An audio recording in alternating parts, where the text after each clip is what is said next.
말씀을 위해서 기도합니다. 성령 하나님, 이 시간도 우리를 감동하여 주시고 우리에게 필요한 말씀으로 채워주시고 우리를 향한 주님의 음성 듣게 하여 주옵소서. 예수님의 이름으로 기도합니다. 아멘. 오늘은 성찬식을 거행하는 주일입니다. 우리 개신교에서 가장 중요하게 생각하는 예식이 성찬식인데 앞으로는 적어도 1년에 한 3번에서 4번 정도 하려고 합니다. 오늘은 말씀을 통해서 예수님께서 제자들과 함께 했던 마지막 만찬 그 상황을 좀 들여다보고 또 그 의미를 살펴보려고 합니다. 무교절 첫날에 제자들이 예수님께 어디서 유월절 음식을 드실 겁니까? 라고 묻습니다. 무교절은 이스라엘의 출애굽을 기념하는 유대 최고의 명절입니다. 유대력으로는 1월 14일이 유월절인데 이를 기념하여 행해지는 7일간을 무교절로 지킵니다. 그럼 왜 무교절이라고 했는가? 이 절기를 지내는 7일 동안은 그 누룩을 넣지 않는 빵을 먹어야 됩니다. 그래서 무교절이라고 한 겁니다. 우리나라 설이나 추석 명절처럼 이때도 친척이나 가까운 사람들이 모여서 명절 음식을 함께 나누어 먹습니다. 아직 유월절 음식을 준비하지 못한 제자들은 예수님께 유월절 음식을 어디서 먹을 거냐고 묻는 겁니다. 그때 예수님께서는 이렇게 말하죠. 성에 들어가면 누구 한 사람이 물동이를 메고 갈 거다. 그러면 그 사람을 따라가서 예수님과 함께 유월절 음식을 먹을 곳이 어디냐라고 물어보라. 이렇게 말합니다. 마치 누군가를 비밀리에 접선하는 것 같아 보여요.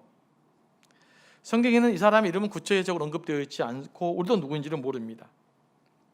하지만 제자들이 그 사람을 따라가서 마련한 그 객실은 전통적으로 마가의 다락방으로 알려져 있습니다. 이곳에서 제자들은 예수님께서 시키시는 대로 유월절 음식을 준비했습니다. 제자들이 준비한 저녁 식사는 예수님 생애의 마지막 식사였습니다. 하지만 제자들은 그것이 예수님과 함께하는 마지막 식사인 줄 아직 알지 못했습니다.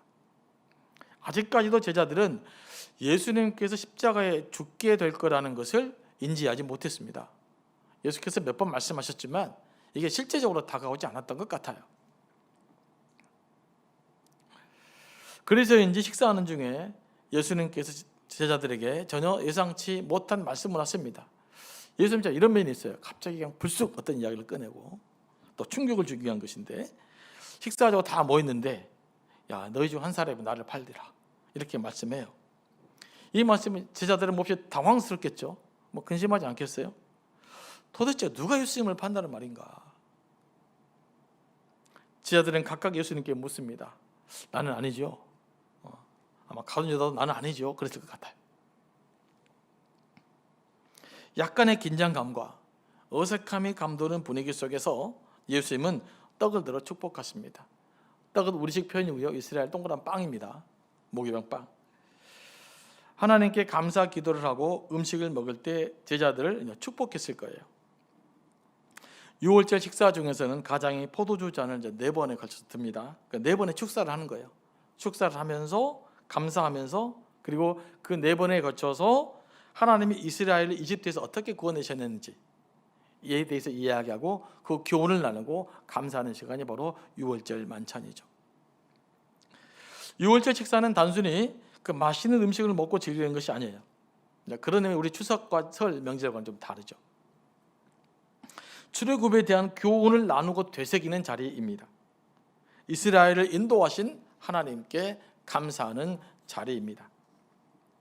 우리가 그 성탄절을 지키고 사순절과 고난주간을 지키고 부활절을 지키는 목적은 이와 같습니다. 우리를 구원하신 하나님의 은혜와 사랑을 되새기며 감사하고 우리에게 주신 교훈을 받기 위함입니다. 이 때문에 기독교 교육에서는 이 절기 교육을 매우 중요하게 생각합니다. 이 절기 교육을 중심으로 또 교육 프로그램을 짜고 그래요. 예수님은 떡을 떼어 감사의 기도를 하고 난 다음 한 번 더 말씀하십니다. 이제는 그 빵의 의미를 설명하기 위함입니다. 받으라. 이것은 내 몸이다. 여기서 떡은 생명의 떡, 생명의 빵을 상징합니다. 여러분, 우리에게 생명의 빵을 상기시키는 사건이 있어요. 이게 무슨 사건입니까? 오병이의 사건이에요. 예수님은 보리떡 5개와 물고기 2마리로 남자만 5,000명을 먹였습니다. 사람들이 예수님을 왕으로 삼으려고 했죠. 이 정도 사람이라면, 우리의 배고픔의 문제 해결할 수 있다면 이분을 왕으로 삼으면 좋겠다, 이런 생각을 갖고 예수님을 왕으로 삼으려고 했으나 예수님은 원래 의도는 것이 아니었기 때문에 그 자리를 피해 가버나움으로 가십니다. 그런데 사람들이 거기까지 찾아와요. 그때 예수께서 예수님을 찾아온 무리를 향해서 말씀하십니다. 요한복음에 기록되어 있는데 그 메시지 핵심이 뭡니까? 요한복음 6장에 기록되어 있는데 나는 생명의 떡이다, 이렇게 말해요. 예수님은 자신을 완전한 생명의 떡, 영생의 빵이라고 말씀하십니다. 그러면서 뭐라고 말씀하십니까? 내게로 오는 사람은 결코 줄이지 아니할 것이요 나를 믿는 사람은 다시는 목마르지 않을 것이다 라고 말씀하십니다. 이것은 예수께서 당신의 존재 이유, 이 땅에 오신 목적을 명확하게 하신 겁니다.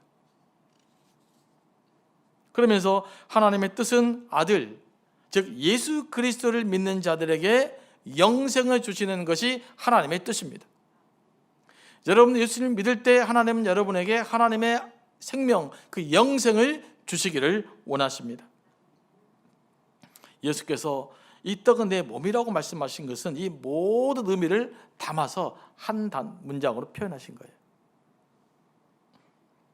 이것은 또한 십자가에 돌아가실 자신의 죽음의 의미를 함축하고 있는 것입니다. 예수님께서 왜 십자가에 돌아가셨습니까? 우리에게 생명의 떡이 되기 위해서, 우리에게 생명의 양식이 되기 위해서 그분이 십자가에 돌아가신 것입니다. 누구든지 자신의 생명을 내어주신 예수님을 하나님의 아들로 믿는 자에게는 뭐가 있다? 영생이 있으십니다. 여러분, 예수님을 하나님 아들로 믿으십니까? 그러면 여러분 안에 하나님의 생명이 있으심도 믿으십니까? 여러분 영생이 있으신 분이죠. 그러니까 우리는 더욱더 생명의 풍성함을 누리며 살아갈 수가 있는 거예요. 그래서 예수 믿는 것 자체가 이 땅에서 복된 삶을 살아가는 것입니다. 그럼 이 땅에서 그 생명의 풍성함을 주로 어느 과정을 통해 경험될까요? 다양한 방식으로 경험되지만 예배의 감동을 통해서, 기도 응답을 통해서 그 생명의 풍성함을 누리는 거예요. 그러니까 이 예배는 뭐냐? 생명의 양식, 하나님이 내려주시는 생명의 양식을 풍성하게 누리는 곳, 이것이 바로 예배 현장이에요. 그 예배 현장을 바로 그것을 맛보고 경험해야 되는 겁니다. 그러니 예배에 감동이 있어야 되는 것이죠. 이 성찬 예식은 생명의 떡으로 오신 예수 그리스도의 몸을 받는 예식이에요. 예수께서 생명의 떡으로 오셨구나, 나를 위한 것이구나, 이 몸에 생명의 떡으로 오신 예수 그리스도께 내 삶이 참여되는 것을 의미해요. 예수께서 이를 행하여 나를 기념하라고 하셨는데요, 이건 단순히 메모리 차원이 아니에요. 단순히 기억하라는 뜻이 아닙니다. 옛날에 예수님이 마지막 만찬을 하셨구나, 이런 거 기억하라는 것보다 더 깊은 의미가 있어요. 우리를 살리게 하여 당신의 몸을 내어주신 예수 그리스도의 죽음의 의미를 조금 더 넓혀보면 삶과 죽음의 의미를 절절하게 되살려내라는 뜻이에요. 그러기 위해 성찬을 하는 것입니다. 그런 의미의 성찬은 엄숙하게 진행되어야 되는 거예요. 떡을 나눈 후에 예수님은 잔을 들어 감사의 기도를 드린 후에 제자들에게 주어 다 마시게 합니다. 제자들 다 마셨어요. 그러나서 뭐라고 말씀하십니까? 이것은 많은 사람을 위하여 흘리는 나의 피, 곧 언약의 피다, 이렇게 말씀해요. 이 말은 제자들에게 충격적이었을 거예요. 예수님 피라니, 얼마나 무거운 사실 식사입니까? 구약에서 피는 생명을 의미합니다. 왜 예수님은 제자들이 포도주를 다 마신 후에 이 잔은 내 피라고 말씀했을까요? 특별히 기록되지 않았지만 저는 이렇게 생각을 해봤어요. 말씀 묵상하는 건데, 이 포도주를 마시기 전에 이건 내 피다, 다 마시라. 그럼 누가 먹을 수 있겠어요? 아이고, 이 예수님의 피를. 그러니까 일단 다 먹고 난 다음에 그 의미를 충격적으로 설명한 것입니다. 이렇게 말씀하심으로 예수님은 당신이 십자가에서 피 흘려 죽어야 될 의미를 다시 한번 명확하게 말씀하신 거예요. 내가 왜 십자가에 죽어야 되나? 구약에서는요, 사람이 죄를 지어요. 그 죄값은 사망이에요. 그 죄값은 어떤 식으로 대체했습니까? 나 대신 짐승이 죽어요. 어린 양이나 염소를 죽게 만듭니다. 그래서 희생 제사라고 그래요. 나 대신 희생당하는 제사. 나 대신 동물을 희생시키는 거예요. 나의 죄값으로 내가 죽어야 되는데 나의 죽음 대신 동물의 희생을 통해서 나를 살게 하신 거예요. 이게 구약 제사의, 속죄 제사의 핵심입니다. 처음에 어땠을까요? 제사를 드릴 때 내가 죄를 지었는데 너의 죄를 양에게 다 뒤집어 씌우고 양을 잡아요. 그러면 처음에 이런 마음이 들었겠죠. 야, 내가 죽어야 되는데 저 양이 나 대신 죽는구나, 이런 생각 했지 않았을까요?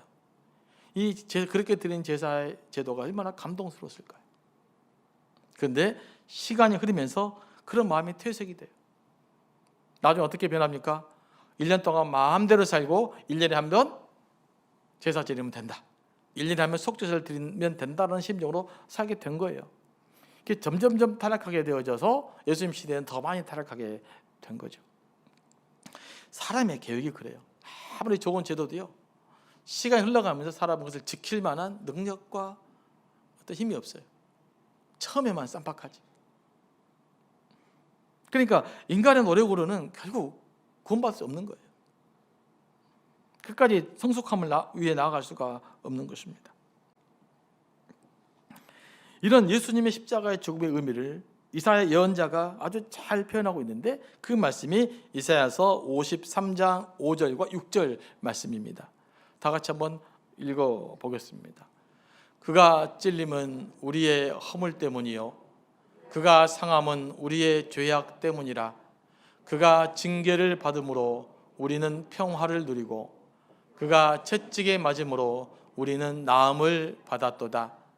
우리는 다 양 같아서 그릇 행하여 각기 제 길로 갔거늘 여호와께서는 우리 모두의 죄악을 그에게 담당시키셨도다. 아멘. 예수께서 말씀하신 이 언약의 피, 어린 양의 피, 그것이 바로 예수 자신이 어린 양의 피가 되어서 그 피로 우리의 죄를 구속해 주신 것입니다. 우리가 이 예수 그리스도의 구속 의미를 명확하게 알아야 됩니다. 인간이 드리는 모든 제사, 도덕적 행위는 불완전한 것이었어요. 그래서 죄 없으신 예수님께서 우리 죄를 대신해 십자가에 피 흘려 죽으신 것입니다. 그래서 불완전한 제도, 불완전한 인간성을 완성하게 된 거예요. 뭐 안에서? 예수 그리스도 안에서. 그래서 우리는 예수 그리스도 안에서만 비로소 온전한 인격성을 회복할 수 있는 거예요. 이게 우리가 예수를 믿는 이유죠. 이제는 더 이상 우리의 죄값으로 희생 제사를 드릴 필요가 없어진 것입니다. 십자가 사건은 하나님께서 예수 그리스도의 피값으로 우리를 사신 사건입니다. 예수님의 피값으로 우리를 하나님이 사셔버렸어요. 그럼 우리는 누구 겁니까? 하나님의 것이죠. 예수 그리스도의 것이죠. 그럼 내 삶은 예수 그리스도의 것이므로 예수 그리스도를 위해서, 하나님 영광을 위해서 살아야 되는 것입니다. 십자가에서 죽으신 예수님의 뜻을 이루기 위해 사형 선고받은 우리를 사면해 주신 사건, 이게 예수 그리스도의 십자가 사건이에요. 여러분, 예수님을 여러분의 구세주로 믿으십니까? 구원받았으면 믿으십니까? 그럼 여러분은 사망의 생명으로 건져내음을 받은 사람들입니다. 믿으십니까? 이 믿음이 있어야 되는 거죠. 여기까지 믿어져야 되는 거예요. 여러분, 그렇다면 죽을 나를 하나님이 예수님의 피값으로 살려주셨으니 얼마나 감사합니까? 그러지 않습니까? 이제 우리의 인생은 덤으로 사는 인생이에요. 여러분 인생이 덤으로 사는 인생인 줄 믿으십니까? 죽을 몸을 하나님께 살려주셨고 이제는 덤으로 사는 인생, 이 덤으로 사는 인생, 하나님의 영광을 위해서, 주를 위해서 살아야 될 줄로 믿습니다. 감사함으로 살아야 될 줄 믿습니다. 그러니까 십자가의 사건을 묵상할 때마다 처음에는 내 가슴도 쳐야 되고 찢기는 고통도 느껴야 되지만 결국은 그 하나님의 사랑 때문에 감사함이 회복돼야 되는 거예요. 이게 십자가의 의미를 제대로 묵상하는 방법이에요. 여러분, 예수 그리스도 십자가를 묵상하면 막 감동이 되십니까? 없었다 감사가 회복이 되십니까? 실은 그래야 되거든요. 여러분이 어떤 삶의 형편을 살든지 어떤 불합리한 일을 당하든지 적어도 예수 그리스도의 십자가의 복음을 묵상하면 그 복음의 능력으로 여러분의 삶 가운데서 감사함이 회복되어야 될 줄로 믿습니다. 그게 죽음에서 나를 살리시는 하나님에 대한 자연스러운 반응 아니겠습니까? 그래서 예배 시간에도 감사로 드려야 돼요. 우리가 하나님께 드려야 될 감사가 꽃피어지는 곳, 그 감사의 결정체가 어디서 드려지는가? 이 예배를 통해서 드려지는 거예요. 그러므로 예배가 중요합니다. 예배가 살아나야만 살아갈 수 있는 거예요. 예배 안에 감동이 경험되어지만 여러분은 비로소 영적인 삶을 살아갈 수가 있는 거예요. 그럼 여러분 예배를 드리는데 집중하셔야 돼요. 이 예배 가운데 감동을 느끼셔야 돼요. 십자가 복음의 감격과 감동을 누릴 수 있어야 돼요. 이게 예배예요. 이걸 왜 여기에 참여하시는 거예요? 이것이 경험되면 여러분 정말로 새로운 인생이 시작되는 것입니다. 이것 때문에 우리가 예배를 함부로 드릴 수 없는 이유예요. 마음과 뜻과 정성을 다해서 예배를 드려야 되는 것입니다. 그런 의미에서 어떤 의미 누구도 예배를 방해하는 행위는 용납될 수 없는 거예요.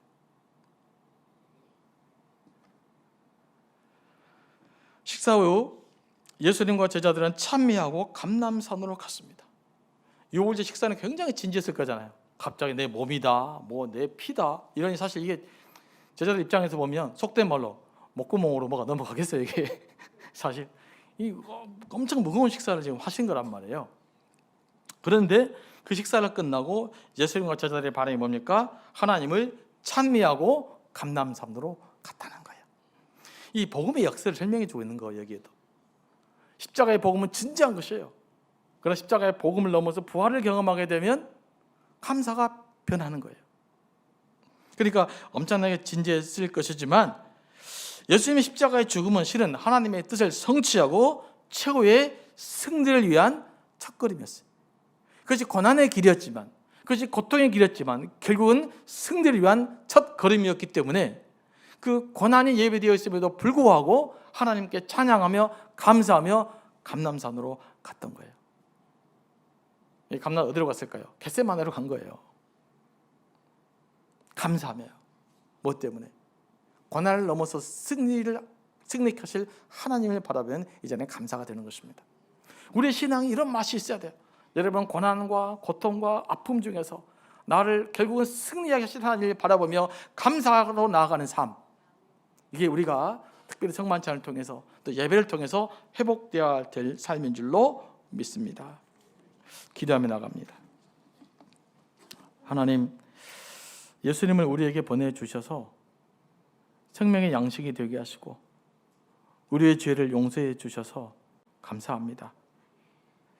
아직 믿음의 확신이 없는 사람들에게는 예수님을 믿을 수 있는 은총 베풀어 주옵시고, 예수님을 믿는 자들에게는 영생을 주시겠다고 말씀하셨사오니 예수 그리스도를 나의 주 나의 하나님으로 고백할 때마다 그 영생의 풍성함이 넘쳐나게 하옵소서. 그리하여 영생의 복, 죄 용서의 기쁨을 누리게 하여 주옵소서. 예수님의 이름으로 기도합니다. 아멘.